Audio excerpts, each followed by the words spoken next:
Welcome to Hartley Football Game Day. It's being brought to you by Hutta and Price Orthodontics. Have you ever looked forward to going to any type of a doctor? Well, neither have I, but let me tell you, I do look forward to seeing Doctors Hutta and Price when I go to their practice. You know why? Well, it's as Dr. Hutta says. People don't care how much you know until they know how much you care. And at Hutta and Price Orthodontics, you will know that they care from the very first visit. To find out the services that they provide or to set up a consultation, just go to their website at lovethatsmile.net.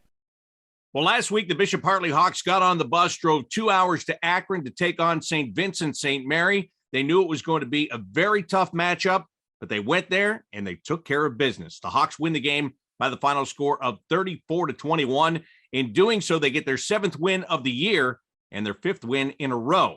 Bishop Hartley now 7-2 as they go into a CCL battle this week against the Bishop Watterson Eagles. Well, last week, the big stars in the game, Deontay Hubbard. After Niall Johnson got injured in the game, Hubbard came in. He ran for 3 touchdowns for the Hawks. Also, Peyton Underwood had a great day, threw for 85 yards and a touchdown, and Trey Saunders had another receiving touchdown as he continues to be a jack of all trades. So a big win and now a bigger game on tap for this week. Right now, let's bring in the head coach of the Hartley Hawks, Brad Birchfield. Brad, a big win for your team last week. We talked about it. You were taking a 2-hour trip up to Akron, and you went up there and just simply took care of business. What did you like the most about the way that your team played that game? Not just getting the win, but the way they went about it. You started off so strong. Offensively, we got the ball first and had a great game plan that the kids executed well. I mean, Trey rips off a 20-yard run the first play of the game, and I think that set the tone. Then we were able to pound them. So I think we were forcing them to make a decision. Were they going to defend the inside where we wanted to pound or the perimeter, the speed? And that's kind of what we want to force people to do all the time, kind of figure out what decisions they're making and then be able to take advantage of it. And we did that. I mean, it was right from the very start, a pretty dominant performance. And we didn't expect it. We knew how tough they were. They had a great football team.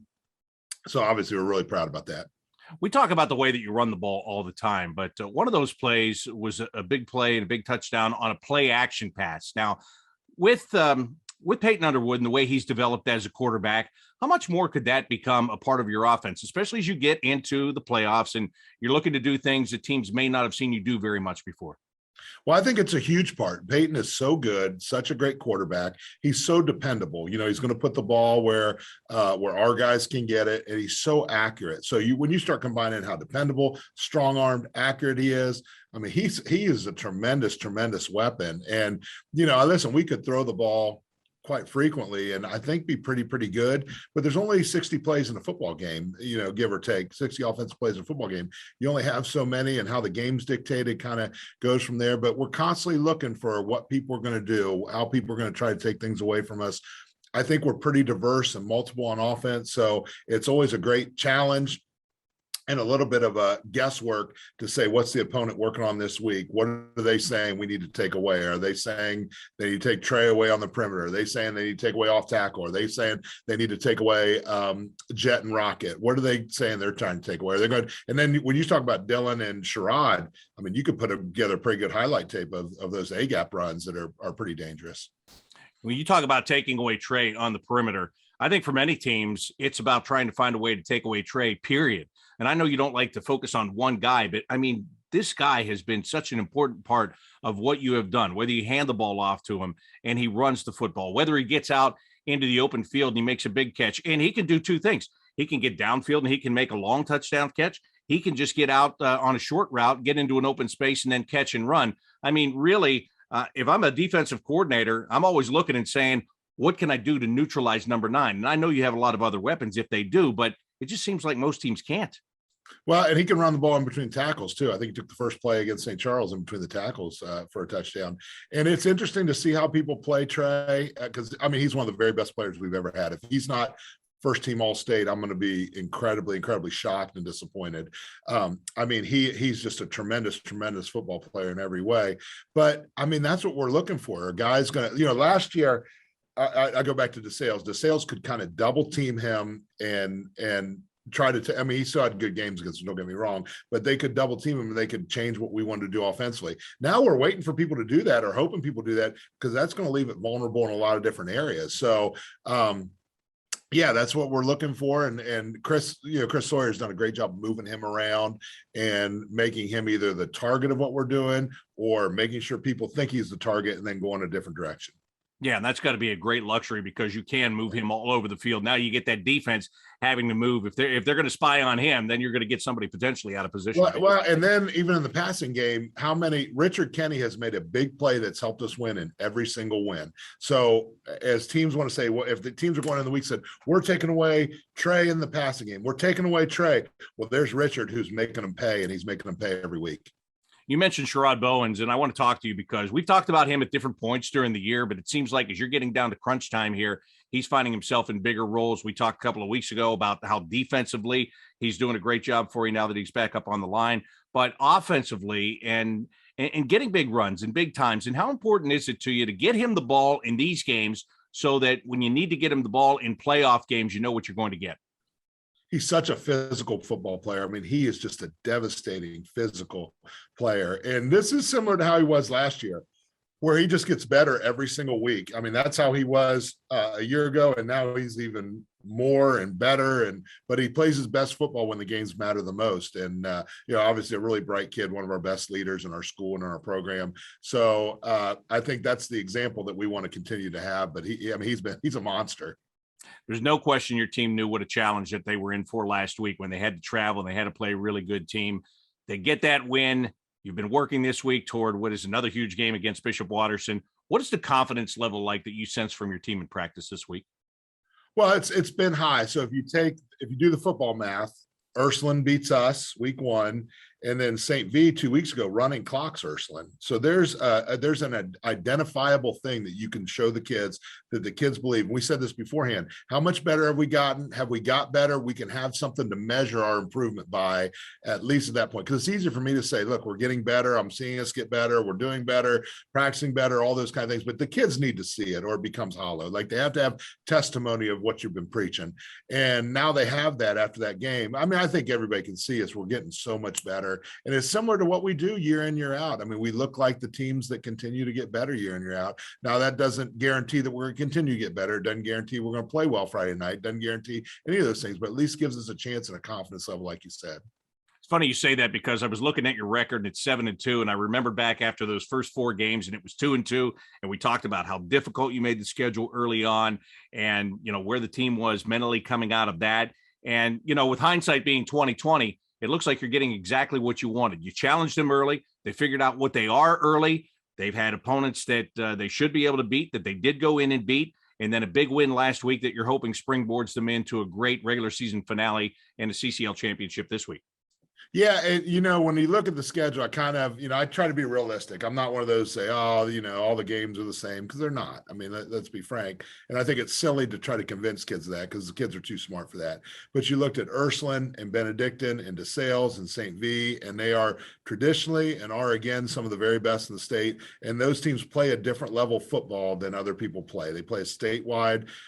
Again, I was sitting at before the game with the coach of St. V, and I said, listen, you know who wants to play Hartley and DeSales and Steubenville and Benedictine and St. V? Hartley, DeSales, Steubenville, Benedictine, and St. V. Those are the teams. So that's the roll call. And I said, if those 4 big 4 games, we could be 2-2, man, we're cooking with gas. And I didn't know which 2 it would be. And after losing those first 2, it's not good to say, we're going to be 2-2 from there, but you see how it all shakes out. And that was how we kind of hoped from the start. I mean, it'd be incredibly arrogant and misguided to say, we're going to win them all and we're going to dominate everybody. That's just not how it works. Well, as a coach, one of your jobs is motivation for your team. I would think that it's a very easy job for you this week because, as I said, you're playing for a league championship and you're playing against another rival. If you go back 1 year ago when you played against all of your CCL rivals 2 times home and away in that COVID season, and you had 2 good games against Bishop Watterson, there was a little bit of emotion in the one that was played at their place last year as well. So players never forget. They know exactly how it went. They know exactly the job they have to get done. Is it an easy job of motivating this week? It's been a very easy job to motivate the players this week. It's been a very easy job to motivate the players and coaches.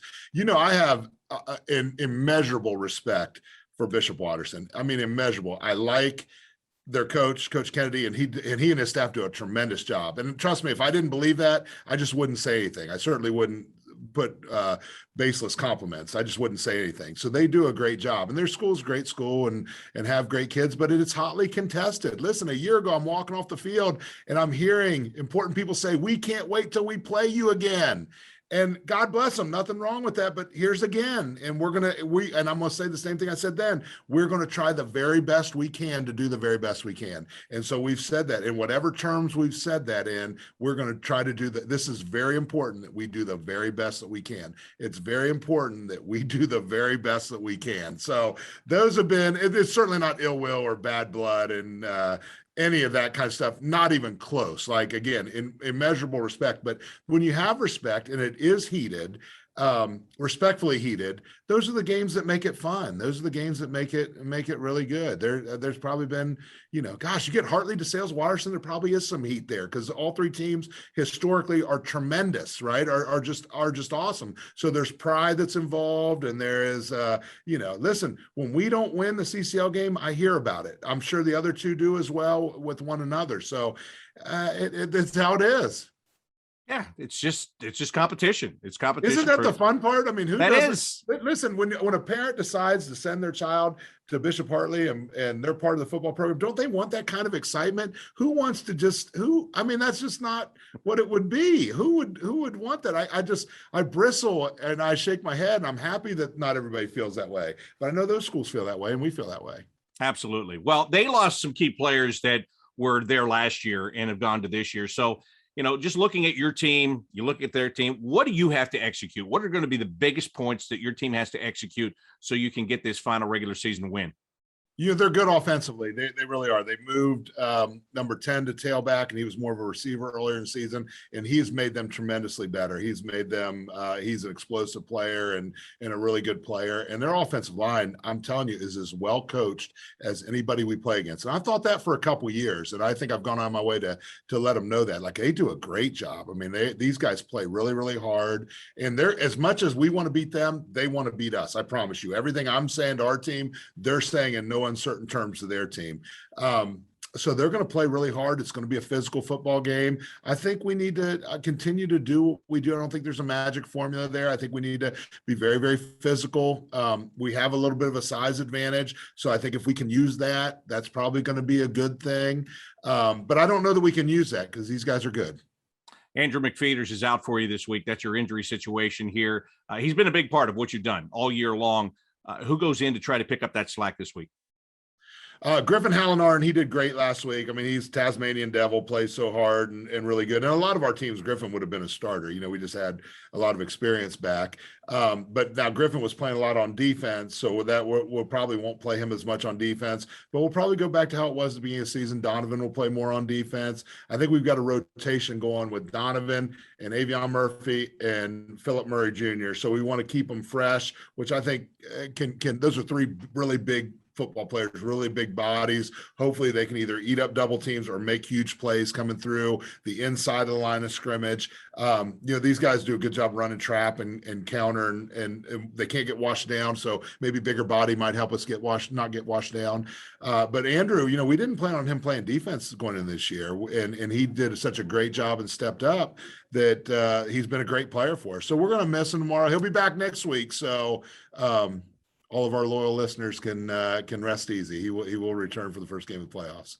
All right, Brad, thank you very much, and enjoy the spirited competition this week. Yeah, going to be a great night. That is Bishop Hartley head coach Brad Birchfield. The game this week getting underway tonight at 7 o'clock at Ohio Dominican. It is the Hawks and the Eagles of Bishop Watterson. For the Hartley Hawks, this is an outright CCL title game tonight. We hope you can make it over to Ohio Dominican to watch this great matchup between these two teams. That'll do it for this week's Hartley Football Game Day. It's been brought to you by Hutter and Price Orthodontics. I'm Bob McElligott.